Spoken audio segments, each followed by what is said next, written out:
presentarles, por favor, al doctor José Mauricio Prada Leighton. El doctor Prada es cirujano maxilofacial, odontólogo de la USTAP, Colombia, cirujano maxilofacial, estudió en Bogotá, en Colombia también. Tiene un diplomado en cirugía ortognática en la Universidad de Phoenix. Es miembro de la Sociedad Colombiana de Cirugía Oral y Maxilofacial, profesor invitado de la Universidad Winner, profesor invitado de la Universidad del Bosque en Bogotá, profesor dictante del curso de certificación en implantes cigomáticos de la Universidad del Bosque en Colombia, profesor invitado del desarrollo de Santiago de Chile en el módulo de cirugía avanzada, miembro de la Sociedad Implantológica Oral de Chile, miembro de la Sociedad de Cirugía Estética de Chile, director clínico de la clínica Mora Pavik Maipú, cirujano oral y maxilofacial de la clínica Mora Pavik.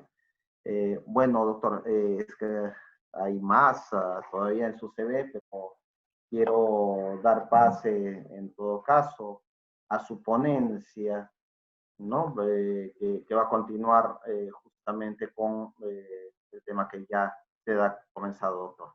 Mil gracias, doctor. Adelante, continuamos. Muchas gracias.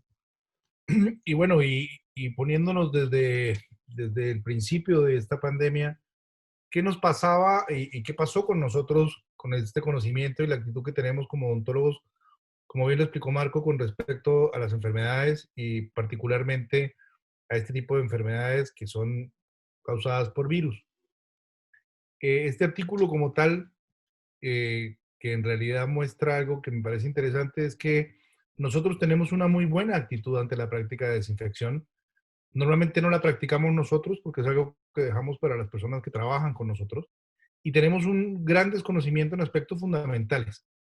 Y eso es algo que me llama la atención y que debemos mejorar totalmente porque nos pasa mucho que este tipo de prácticas creemos que las tenemos muy claras desde la escuela y empezamos a trabajar y resulta que cuando analizamos paso a paso de nuestro quehacer diario nos damos cuenta de que hay algunas falencias que tenemos. Tanto así, como bien creo que muchos nos preguntamos, es el desconocimiento, y me encanta esta lámina, de lo que realmente es la partícula viral a la cual nos estamos enfrentando. El coronavirus como tal, tenemos claro que tiene aproximadamente una micra y la mayoría de las mascarillas de 3 pliegues van a filtrar desde 0,007 de micra. Entonces, nos vemos enfrentados a lo primero y es tener claro que nosotros conocemos este tipo de virus, que ya lo tenemos identificado porque este coronavirus no dista, no es ninguna mutación extraña de esto, es un coronavirus que se está representando, como bien lo decía Marco, de una manera diferente y un poco más globalizada. Y he de decirles algo que para mí es importante. Yo pienso que esta es la primera pandemia que tenemos con redes sociales. Cuando uno tiene una pandemia con redes sociales, nos pasa lo que yo a veces les explico a los alumnos, como cuando antes de ver el primer tsunami en vivo y en directo, nadie entendía qué eran las olas de un tsunami, y después de que lo vimos, que en todo el mundo mandando videos, apenas dicen que hay posibilidades de tsunami, porque tembló la tierra, todos salimos corriendo, porque hoy en día entendemos cómo es un tsunami. Pero también estamos basados en que por fin conocemos un poco más y estamos viendo las experiencias que tiene todo el mundo alrededor de esta pandemia.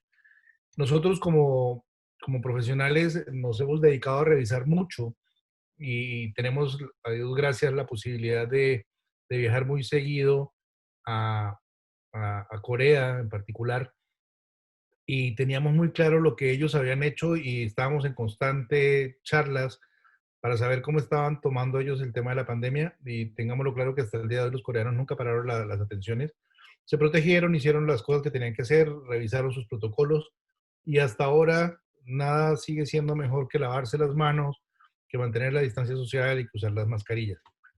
En este artículo del Journal of Dentistry, como tal, hablamos de, vamos a hacer una revisión como tal de la literatura en donde nos preguntamos, señores, ¿qué debemos hacer o qué podemos hacer?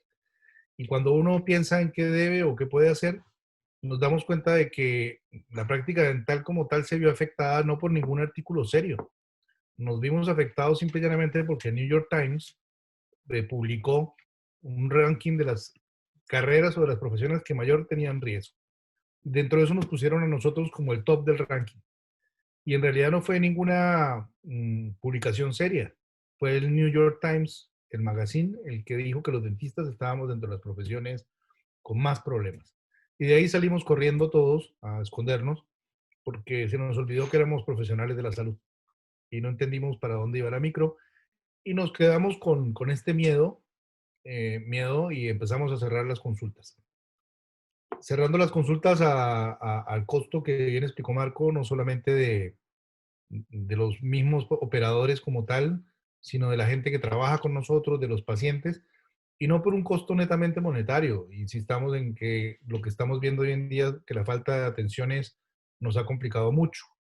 ¿Y qué empezamos a hacer? A hacer webinar como los que estamos haciendo hoy en día, que creo que es lo que más nos ha dejado la posibilidad de comunicarnos entre los diferentes países. Y eso fue algo que tomamos como desafío. Empezar a preguntarle a los colegas de las demás partes del mundo. Yo tuve muy bonitas charlas con diferente gente del mundo, de Italia, de España, cuando ellos estaban con los mayores casos. Y es un dato no menor.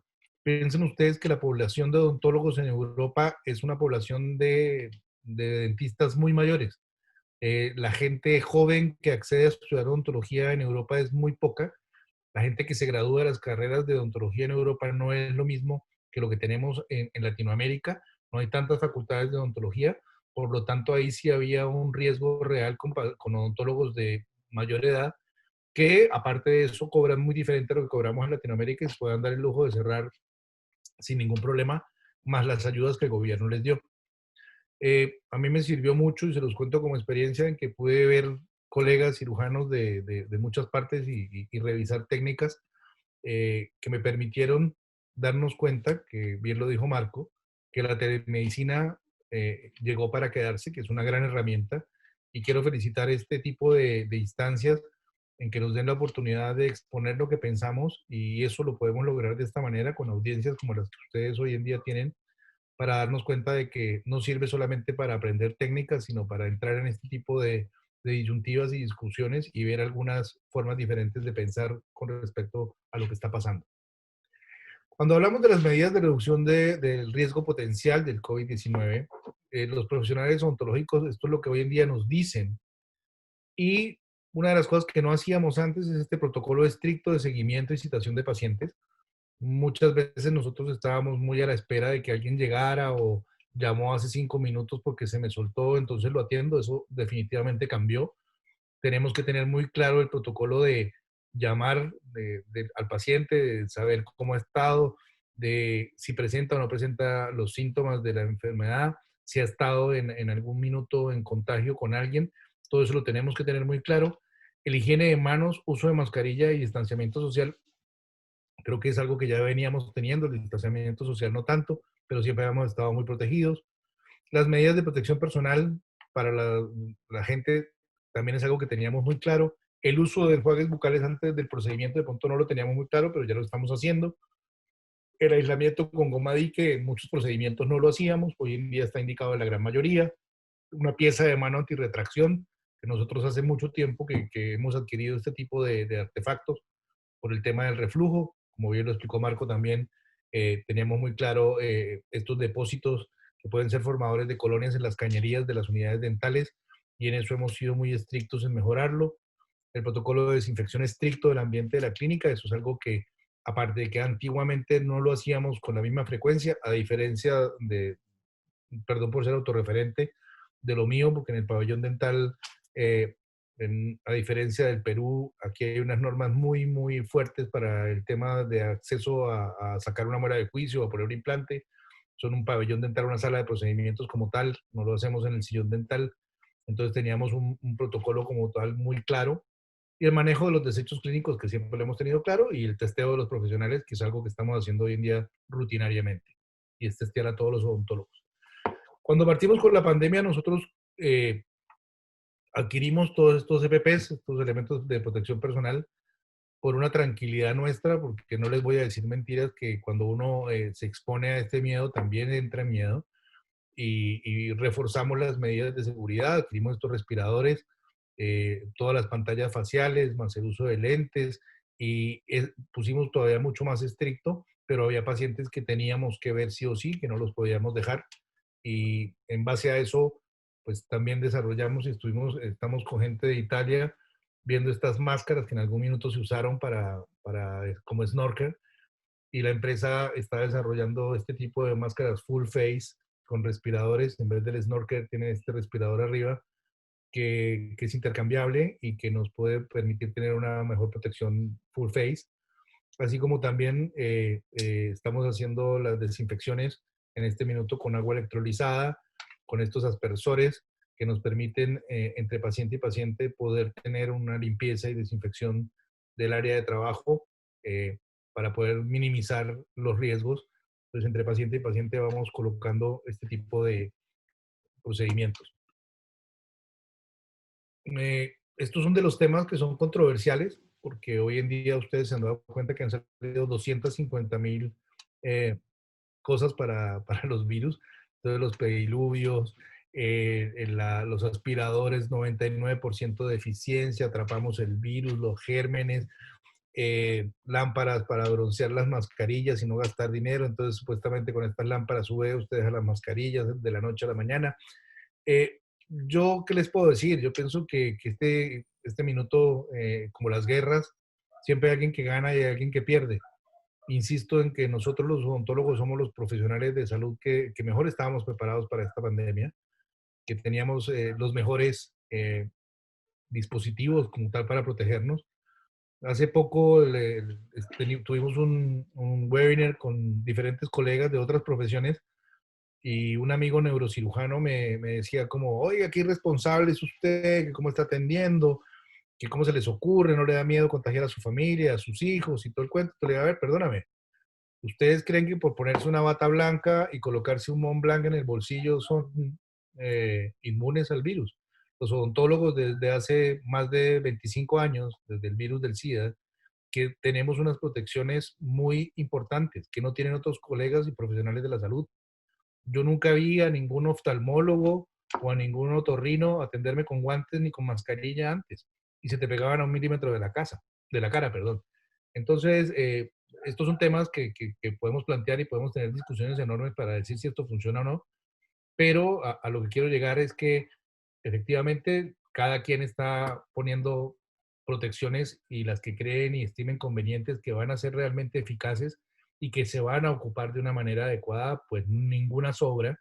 Pienso que en la medida de lo posible todo funciona, pero siempre y cuando tampoco nos vayamos a los extremos y hagamos cosas que tampoco, pues tampoco van a funcionar.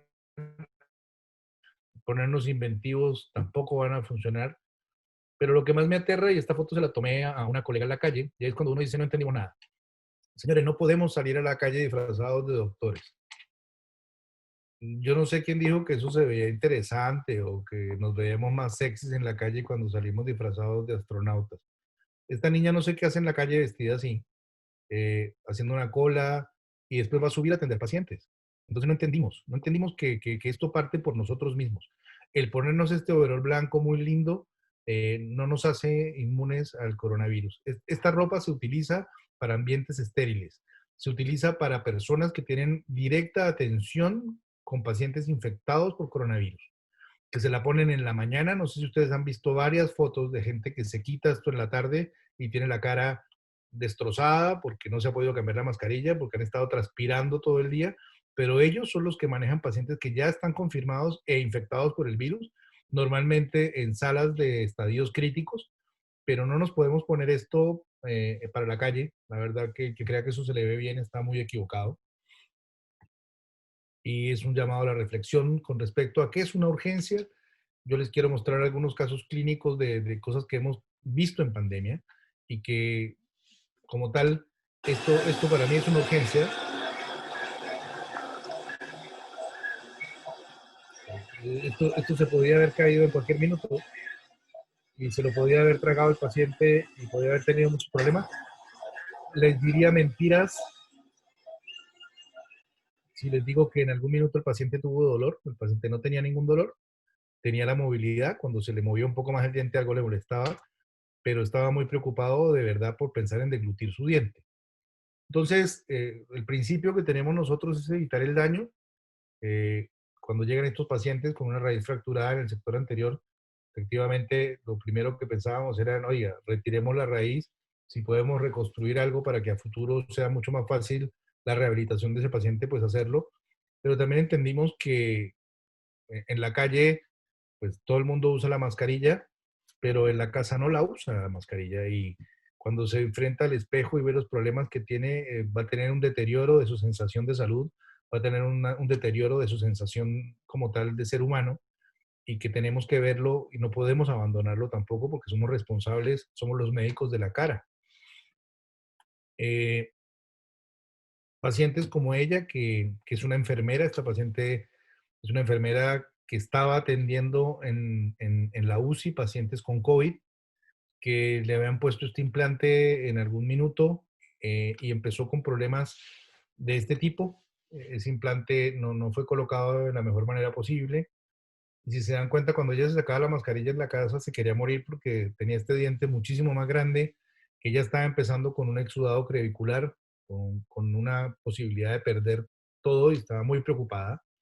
Así que la llevamos y diagnosticamos lo obvio y lo inminente, y es que pues hay muchas cosas que tenemos que corregir, pero tenemos que partir con inicialmente darle a ella la posibilidad de mejorar. En este caso, como tal, si ustedes ven el implante extra de la posición al retirar la corona, que ya estaba generando una caries grande en el diente vecino, eh, que a Dios gracias en ese minuto ya no estaba molestando con un tema adhesivo, en donde decidimos retirar como tal ese implante y mejorar todo el entorno para no tener un problema mayor y para que ella se sintiera cómoda yendo a ver los pacientes que estaba todos los días viendo que realmente estaban con COVID. Entonces procedemos a hacer un colgajo en el cual exponemos este implante y decidimos como tal hacer la extracción de este implante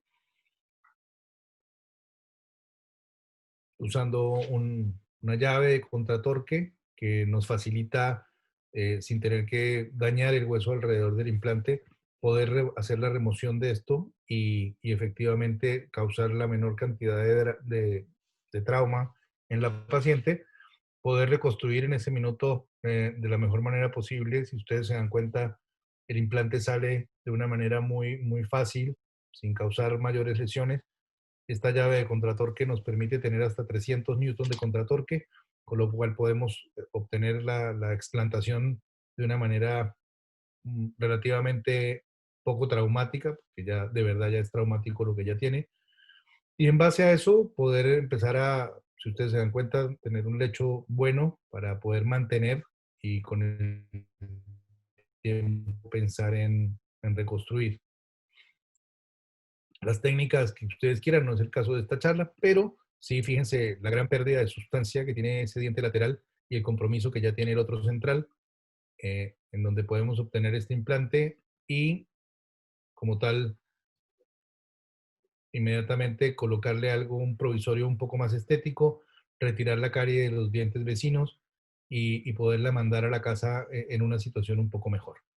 Esta es la radiografía de control, el escáner de control donde vemos lo que injertamos, el volumen que logramos de injerto y que nos va a permitir a futuro pues tener esto el control a los 8 días con una paciente que nos lo agradece mucho, mucho, mucho, porque su autoestima otra vez vuelve a ser la misma y efectivamente va a ir con muchas más ganas a trabajar al otro día.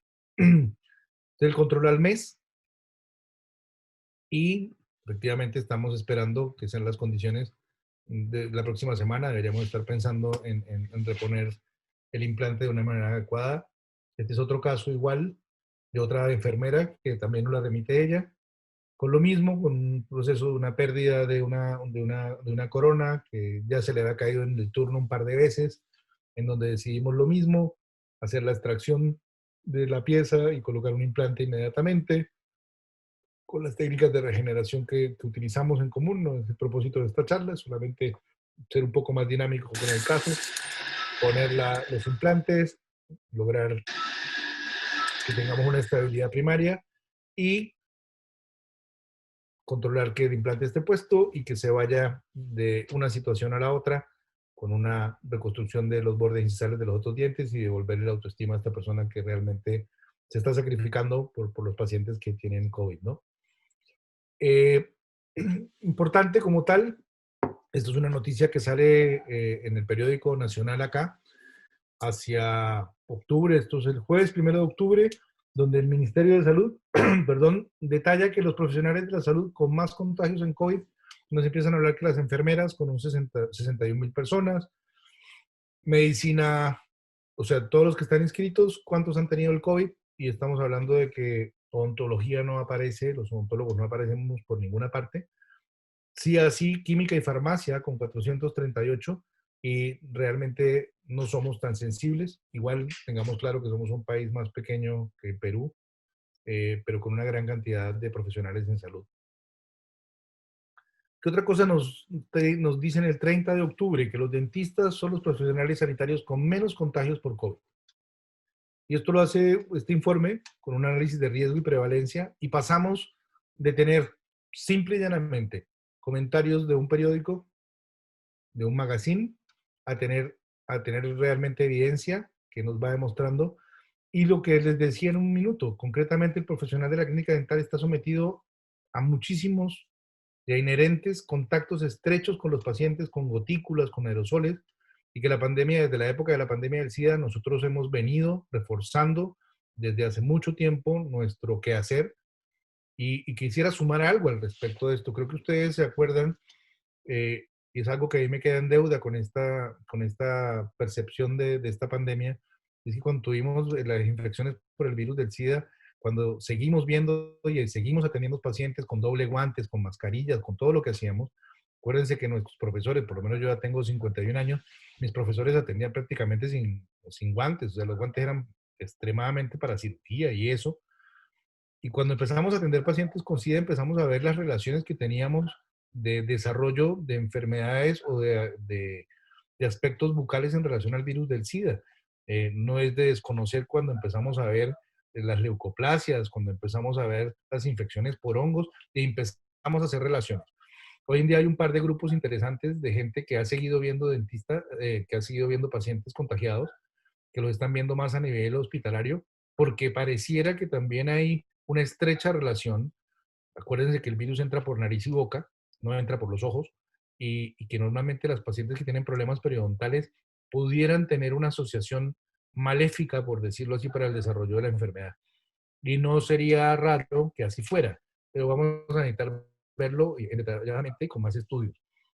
Los estudios de prevalencia de COVID en el personal dental, fíjense que en Estados Unidos hablamos de un 0,9%, que es uno de los temas que los gringos siempre son los que han tenido en este minuto los mayores índices de contagio. En Australia, siendo uno de los que menos, ha tenido un 1% con PCRs confirmadas. Portugal 0,5, Países Bajos 0,9.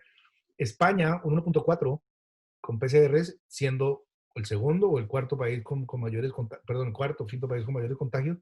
Entonces, qué bueno que esté saliendo evidencia que nos haga sentir más tranquilos, entre comillas, en ese sentido, de que si mantenemos una buena cordura, y como esta parte de mi charla lo dice, si mantenemos una actitud del odontólogo, si mantenemos una actitud del odontólogo en el equipo de salud. Fíjense que este artículo también es bien interesante porque habla de que nosotros hemos ido perdiendo un espacio que era nuestro y que tenemos que readquirir este rol en el equipo de salud. Yo me acuerdo que con Marco lo hablábamos en algún minuto y que si esto avanzaba más y a mí me llamaban para asistir pacientes a nivel hospitalario y ayudar a la toma de signos o simple y llanamente pasar medicamentos, pues lógicamente que yo era parte de este equipo de salud y me tenía que hacer cargo de él y no podíamos renunciar a eso.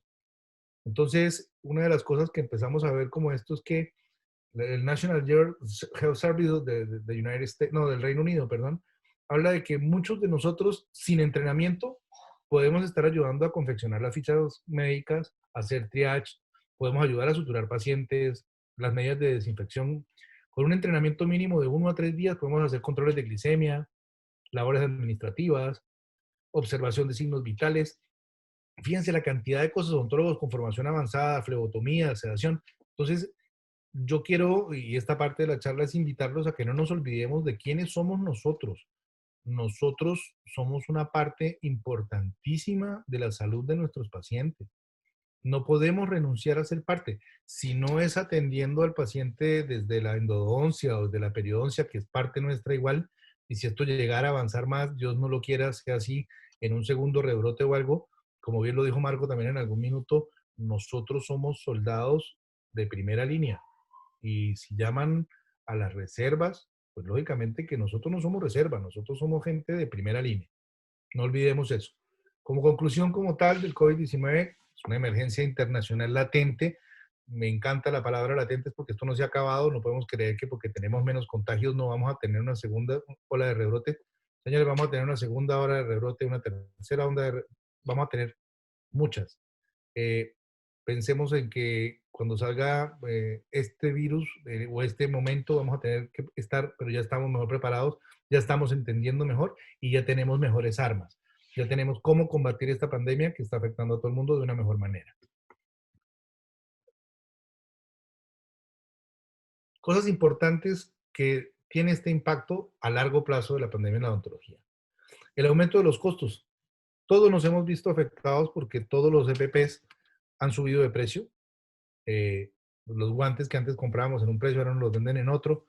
Las mascarillas, nos están vendiendo los aerosoles, las lámparas ultravioleta, 20,000 cosas más, que eso hace que los costos aumenten.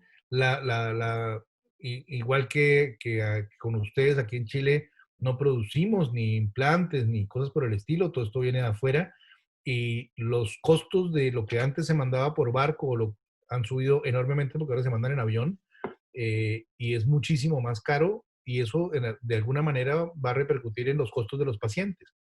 La demanda de tratamientos selectivos va a bajar.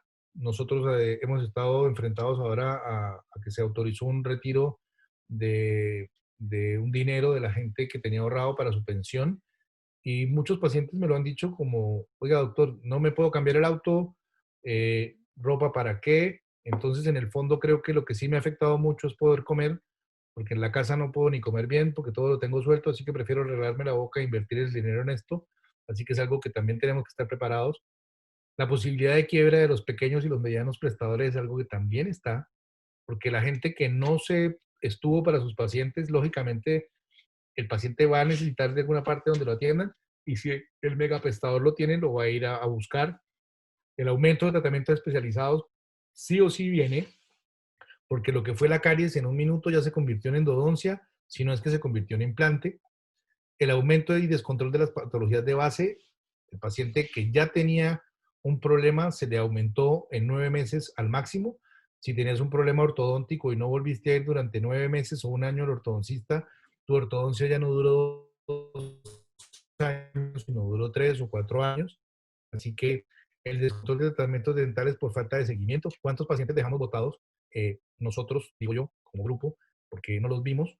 Así que eso es otra de las cosas que a largo plazo nos van a complicar.